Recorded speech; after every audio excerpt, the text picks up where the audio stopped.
This meeting's Hi, been. hello again, and thank you very much for joining me during Meagher and Talking Your Walking tonight. I've got the very wonderful Annie Day with me. Now, many of you know Annie as she's the director of Heaven Scent Bliss, Heaven Scent Bliss over there in Stafford. And Annie has, taught hundreds and hundreds of people, and I'm sure it must be well over 1,000. I know she's certainly helped thousands of people over the years. And she studied complementary medicine for a long time as well. And I'm just going to pass you straight over to Annie. Annie, hi, thanks for joining me. It's great to see you, and I'm really excited to finding out more about you, especially when you were younger. So can I ask you, where were you brought up and what kind of child were you? Hi, so I'm, you can probably tell by the accent, I'm a Brummie. So I was born in Birmingham at Dudley Road Hospital. And as a child, I was ultra sensitive.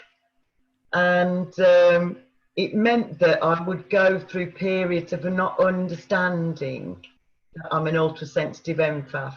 I didn't have the language or the comprehension or the knowledge for me to know that.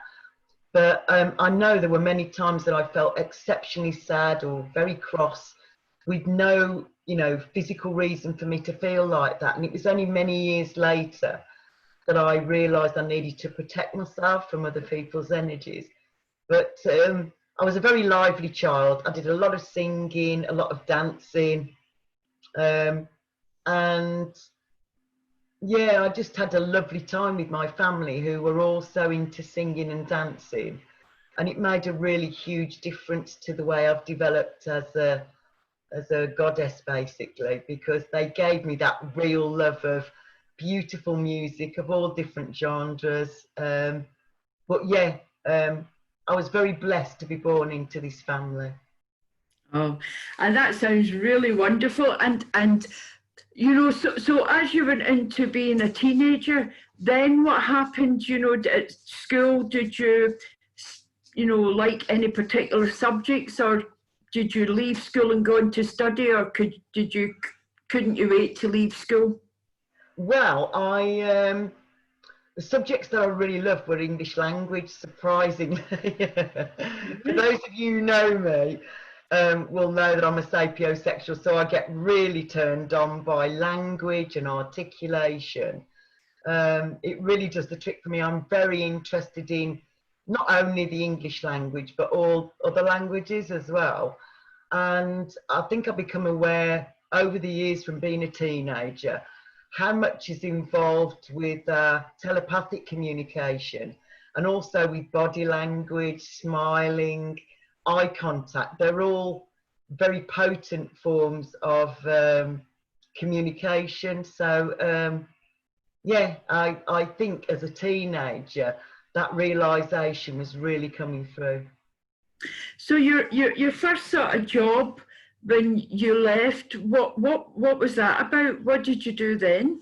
I was a nursery nurse to start with, and then continued with my training and became a teacher. And I absolutely loved it. And at the time, I was really interested in special needs education, which I still am. And I guess that some of it was that I realised, even at that age when I was doing my teacher training, that so many special needs people with hidden and non-hidden disabilities are marginalised in the way that they're able to learn and the way that information is communicated to them, shall we say. So I became very interested in other other ways of communicating, and learnt Makaton, did a bit of sign language and all sorts of lovely stuff. So Wow. I know I got really excited about all the different ways that we could communicate, knowledge to someone, because I truly believe as a teacher our role is to be a big candle and to light all these other candles and light them up as well, and also that they'll be able to help other people as well. So throughout my life, whatever I've been teaching, it's always been with that viewpoint. And I learnt you know, as a young teacher, that if people are smiling, you can teach them everything and anything. Absolutely. And, you know, sort of books and things like that, if you enjoyed English, the language and the written word, were you a reader? Did you read books? What sort of books influenced you in that period of time in your life? Oh, I read all the classics. I was very blessed that my grandparents would just put books under my nose, knowing I was a little bookworm, and I would literally devour it. And I remember being told off as a child because I'd have a torch under the bedclothes when I'd been told to go to sleep and stop reading. And I'd be under the bedclothes with my little torch, being very naughty, but just could not put the book down. So I read a lot of fiction, obviously, at the time, but very well written fiction. And I think it gave me my real passion about language, basically.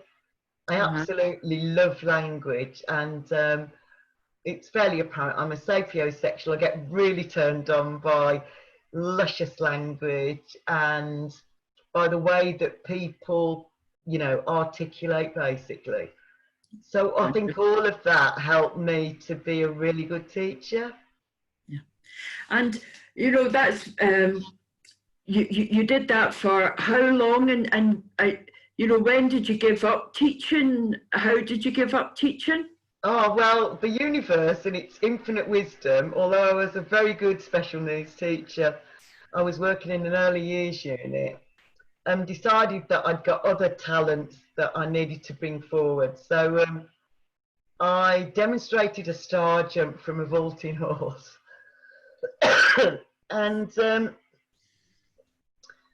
crash mat had got a tear in it. So instead of my beautiful, well-rounded bottom hitting the crash mat, it actually cannoned into the hall floor. And beautifully, I didn't bounce, strangely, and I fractured my coccyx and my pelvis. Wow.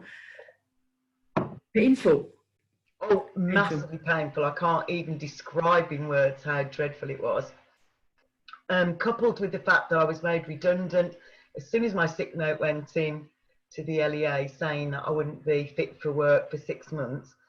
And the head teacher at the time, in her own funky little way, decided that a good way to save money for the school would be to not pay sick pay and not to pay a supply teacher to cover for me, but to make me redundant, even though I hadn't up to that point been an option. So fast forward, I won a case of unfair dismissal against Walsall Metropolitan Borough Council, and at the time I'd applied for a job working at Women's Refuge as a children's worker, and at the same time the NHS after 6 months had told me that I would A, never walk again, and B, the best I could be expecting would be to come to pain management clinic. So I came outside the doctor's and I had a paddy. I screamed and I shouted and said, "This can't be right. I know this isn't right. I know my life isn't over. I know I'll be able to do everything that I did before, and I will be active." And the universe, in its beautiful, beautiful, magical way, sent a friend of mine down the road at just the point where I was having this massive meltdown about the prognosis that I'd just been given by the NHS. And he said, "Oh yeah, they told me something similar. I had a neck problem. They told me I'd have to have a complex operation and then wear a collar all the time. And instead of that, my wife did some research, found an acupuncturist who was based in Cannock, the lovely Victor Ong, who you may have already come across, I'm sure. And he said, "I'll give you his number. This guy will only take you on if he knows for certain that he can help you, because he doesn't want to waste your time or his own." So I phoned him up, and it really was, again, very magical, because at the time my dad was calling the NHS the No Hope Service, because so many times his friends and family had gone to the doctors thinking that they would get, you know, well-rounded advice, and instead of which were given no hope whatsoever. So he started the conversation by asking me about what I'd been told. And I said, oh, they've told me that I'll never walk again, and I refuse to believe that. And that also I'll, you know, need to be coming for regular pain management clinics, but that is all that's on offer. And I know that that can't be true. And he said, well, once again, the No Hope Service has done its, you know, done its trick. So the fact that it was something my father was saying, and then it was reiterated with him, you know, it really made me pay attention. So I went for I think it was the following week, I went for a 2-hour consultation, and I walked out of there. At the time, I was walking like a sumo wrestler with a really big nappy on, and I'd got a walking stick and all sorts of horrible things. And I remember crying because I walked out of there.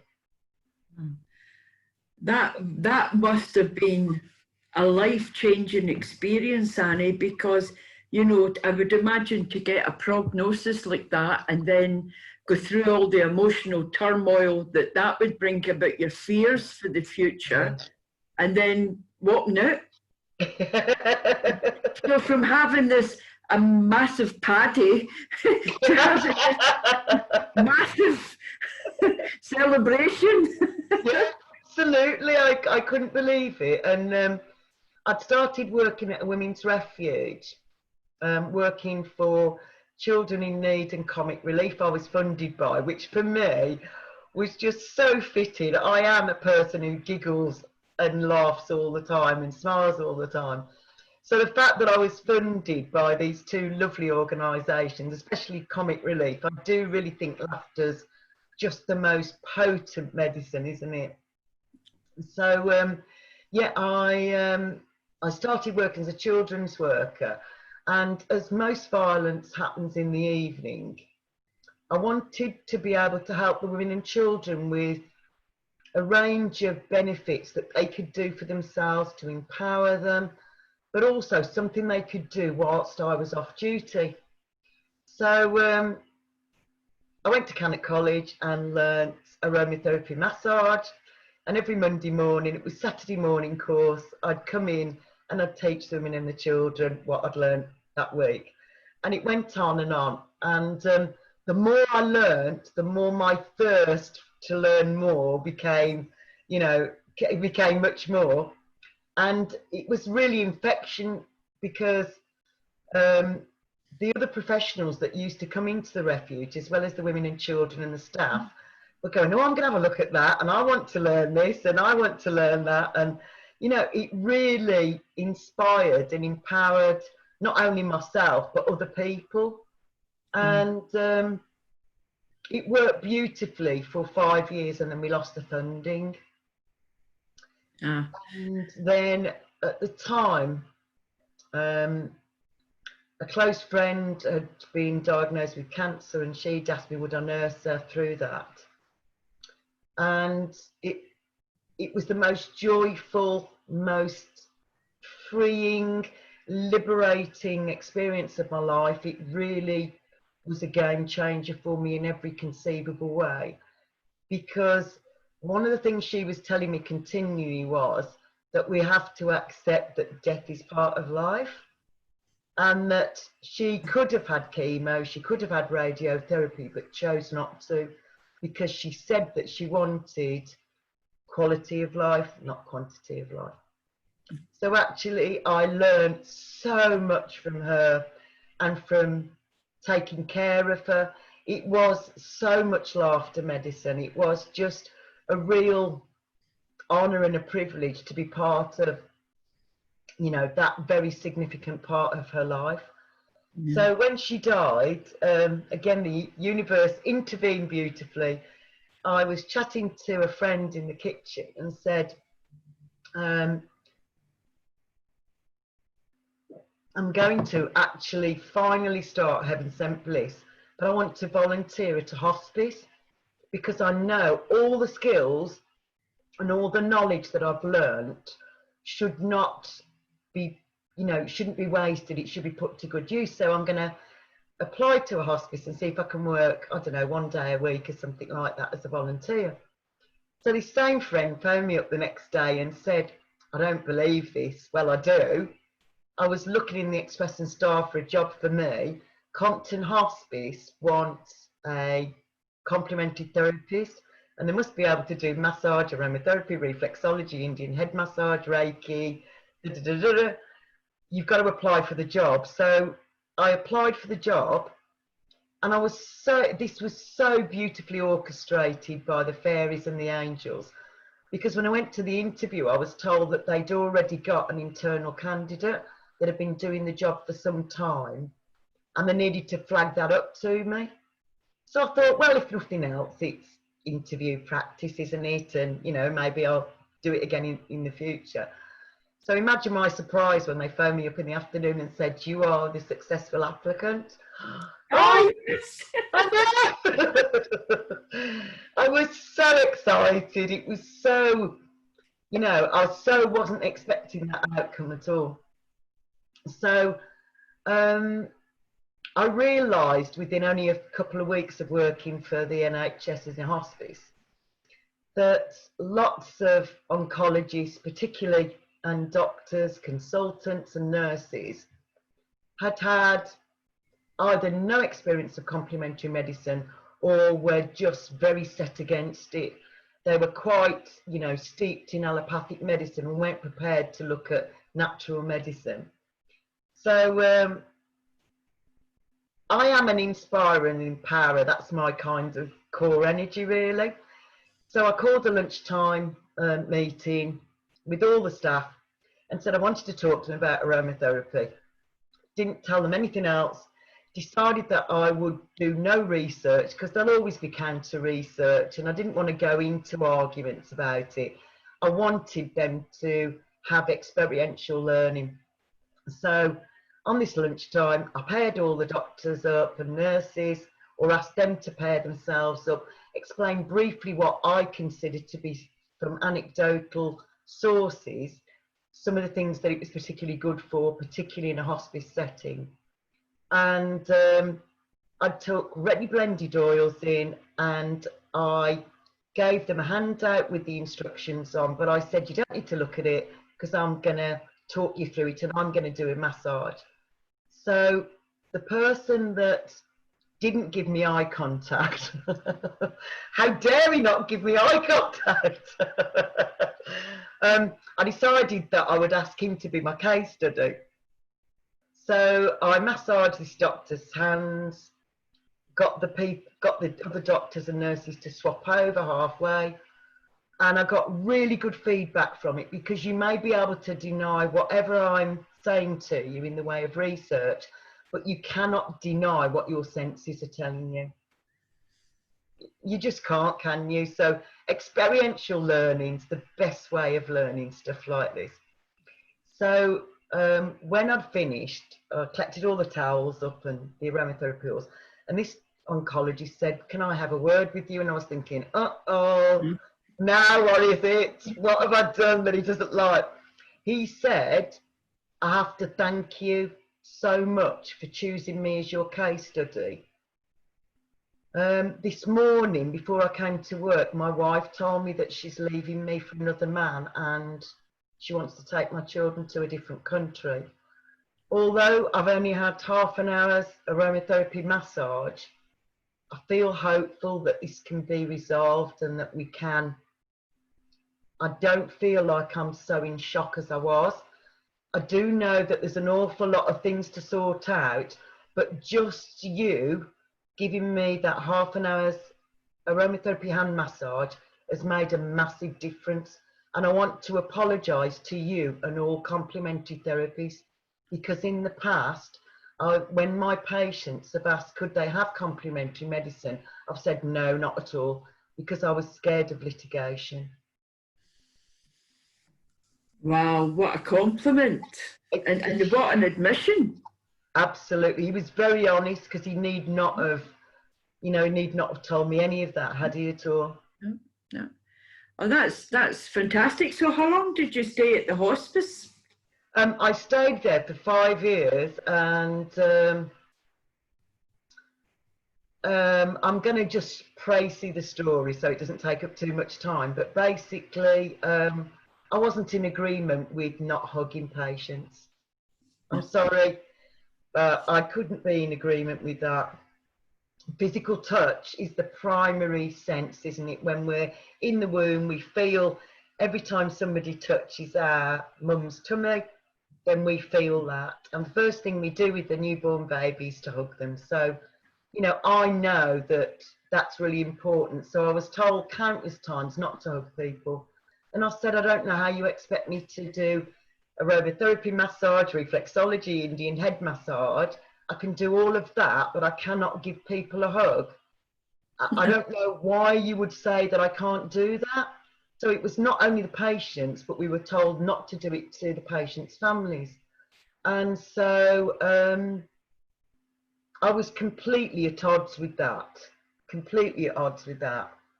And I said, I don't understand how you expect me when somebody comes towards them, their arms open, asking for a hug. What am I supposed to say? And I was told by the head of nursing, you just tell them that you're being professional. And I just thought, I cannot do this. I cannot do this. So the universe sent a very, what shall I say, cataclysmic event, which meant that I left very suddenly. And again, the universe and its magical brilliance, it was just the right thing for me, June, because I would never have opened Heaven Scent Bliss. At the time, I was doing it part-time, but my primary focus was on the hospice patients and palliative care. So on that eventful day, I came home, told my son what had happened. He said, well, we better get cracking then. So we already knew what the name was because I'd had to do it for a course. I'd had to write my business plan of what I would do as a business. So we'd already got that all set up, and he said, right, the next thing we need to do then is you need to decide which logo of an angel, because you've already said you want angels on it, and it's definitely Heaven Scent Bliss. Show me which angel. And that day we started producing all the leaflets and decided on when we were going to have the launch day for Heaven Scent Bliss full time. Yay! That's amazing. That's absolutely amazing. And it also shows me what a go-getter you are. You know what I mean? And somebody who's very principled, but I know that about you anyway. So you launched Heaven Scent Bliss, and then you were doing your therapies, and then you get into the teaching. I mean, because you've taught so many different things, Yes. haven't you? I mean, it just seems every time I see what you're doing, I'm thinking, wow, Annie's at it again. She's done something else. Brilliant. You know, and people that I know, you know, that have been on your courses absolutely love you and love your courses as well. And they come back and they tell others, you know, so are you still doing your courses, Annie? You know, I know that we're online at the moment because of COVID. Are you putting your stuff online? How are you doing that now? And, you know, how did you get into the teaching of it as much as what you're doing now as well?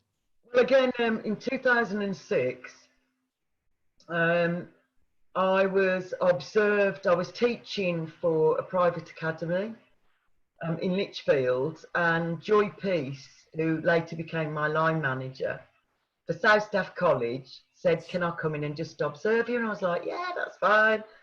So I was teaching aromatherapy hand massage, but I started off with an uplifting quote. We use naughty fairy dust because that seems to oil the wheels of our, you know, once you're laughing and giggling, you're going to be much more receptive to what I'm saying. And I got right to the end of it, and she said, can I have a word with you? We'd like to employ you. And I was like, oh, right, okay. So at that point, I started teaching for South Staffs College, which at the time was Cannock, Lichfield, Tamworth, and they were all amalgamated, as well as Rodbaston. So since that time to, I think, last year, I decided I'd hang up my my South Staffs College teaching clogs and, you know, do more for Heaven Scent Bliss, basically. So all of that time, I've taught everything under the sun, basically, that you could possibly ask for. I've taught, I think during Fuse, the 1 year, I was asked to teach belly dancing in the park. So I've done everything from teaching belly dancing, complementary medicine, to, what shall I say, to teach people sustainability, about environmental issues, about green issues, and everything, you know, magical in between as well. So I've been very blessed that because people do spread by word of mouth, that they really love my courses. And, you know, even if it was only a 2-hour course, people would say, I can't believe how much I've learned in 2 hours from you. That's what I've heard. I've heard, because you're very open and you give the information, don't you? You love to share.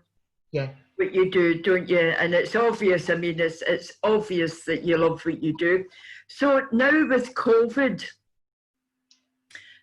what are you doing now? How are you managing to communicate now? Well, there's been another little magical event. So, well, no, it's not little. I love it. Quite enormous in effect. So, like most of us complementary therapy self-employed goddesses and gods, my business disappeared on the 23rd of March when we started lockdown, because obviously the majority of teaching is done face-to-face and the majority of complementary therapies are done face-to-face. So that all just disappeared. I went through a huge, massive, complex loss and grief issues, because suddenly I had no income. I wasn't getting hugs, which are really massively important to me. I wasn't having physical contact. I live alone. My children live elsewhere, so I wasn't even seeing my family. And I went through a really dark tea time with the soul. I'm not going to lie about it. And when lockdown first happened, I remember on the 23rd, I printed off, I typed up and printed off 10 things that you can do to help you during challenging times. So some of it was, you know, listen to as little news as possible. Our news is very biased. We know who owns it, Mr. Gates. You know, if you just follow the money trail, you know why we only see certain things. CNN, the BBC, all sorts of things. But anyway, that's a story for another day. People are quite capable of doing their own research and discovering why we only see, you know, bad news on the news. So it was saying, you know, for instance, watch less news. Make sure that you've set the tone of the day before you watch the news. Otherwise, that will set the tone of the day, which is completely not the right thing for you. To spend more time out in nature, to make sure you take vitamin C, vitamin D3, that you drink plenty of water, you know, reminding people that our beautiful bodies are made up of 70% water. And so if we're not replacing that water with good quality water, we can't feel good, basically. You know, we're going to struggle, aren't we? And then I told people to, you know, spend as much time as they possibly could speaking to people, even if it was only by phone or WhatsApp or Skype or whatever it was, because we need to be talking to those we love, even if we weren't at the time, you know, allowed to be having hugs and things like that. And I live in a little close called Nesbitt Close in Stafford in Rising Brook, and posted those through the door on the evening of the 23rd. And the feedback that I had from people who, I've only been here 2 years, so the feedback from people was astronomical, just saying, if I can help you and you would like a treatment on Skype or on WhatsApp video, you know, I'm more than happy to do that. But if you just need a chat, I'm here for you. And I was quite humbled and overwhelmed by my neighbours' responses, who said, oh, I've seen you lots of times and I know you're Annie and I know you're Heaven Scent Bliss, but I can't tell you how meaningful it was that you went to all the trouble of doing this for all of us, when you could have just, you know, I could have just concentrated on myself. It's not really what I'm about, is it really? It's really not what I'm about. So that was the beginning of lockdown. And then I am very grateful to family and friends who supported me throughout this, and for people actually making the effort to come and see me. I mean, well, I think it's amazing, and to go and do that and print it all off and go around your neighbours, I think is an amazing. I just think that's a gesture that, yeah, that's just you, isn't it? That just is, that gesture just tells me everything I need to know about Annie Day, for sure. That's just you. So now you know that lockdown's easing a bit, and there might be a chance that, you know, we can get back into therapy rooms and do things and teach and that. If anybody watching this wanted to know how to get in touch with you, what's the best website address to get you? Okay, so you can get me on www.heavenscent, as in the fragrance, bliss.co.uk, and that'll bring you to my website. I'm quite happy for people to email me. There is a contact form actually on the website. And are you Facebook? I'm on Facebook as well. I have a Heaven Scent Bliss Facebook page.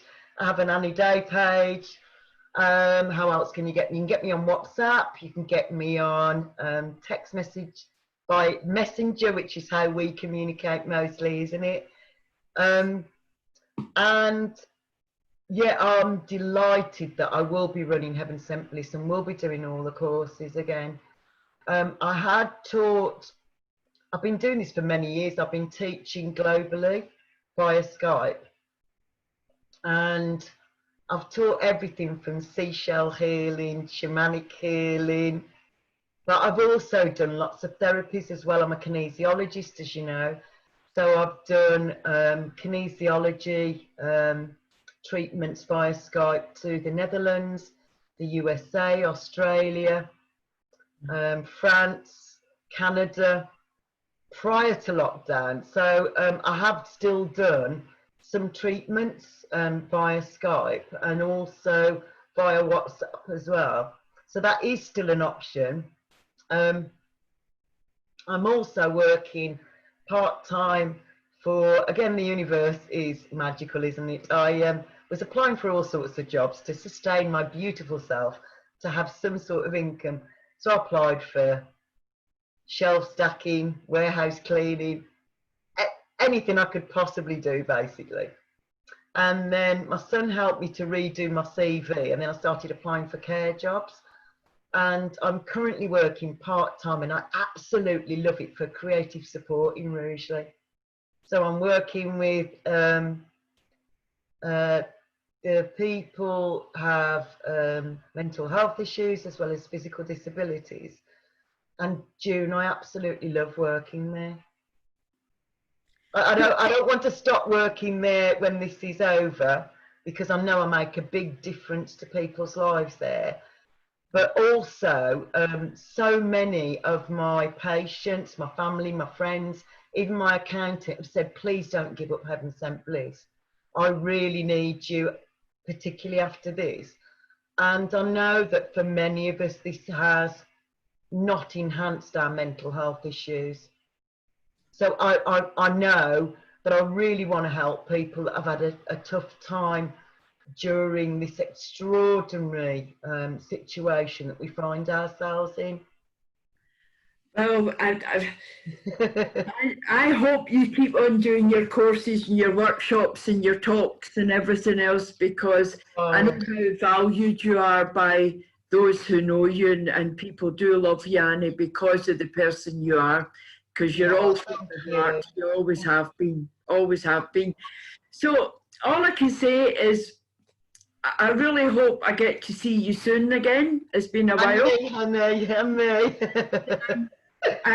Thank you so much for coming on, and you know, for sharing your story with us. And I think it's a great inspiration because, you know, you had that diagnosis, you were told you'd never walk again, you know, you went to an osteopath, you changed that, you went on a holistic path, you've done the holistic therapies for hospices, and, you know, I think you've had a really inspiring journey. And I'd like to think that if anybody was watching this, they would realise that, you know, you can always start over, you can start again, you can try again, you can go a different path. It's not really anything to fear, because it could actually be much better for you than everything you're on, even though you thought that was a good path, you know. Yeah. Thank you so much, Annie. Thank you, and take care. And lots of love. Can I just say what a great honour and a pleasure it is that you asked me. I felt really humbled by the fact that you contacted me and asked me to do it. So I really can't thank you enough, beautiful soul. You are amazing, June Meagher. So thank you from the bottom of my heart for giving me this wonderful opportunity. Oh, thank you. Thanks, Annie. Take care now. Soon, hopefully.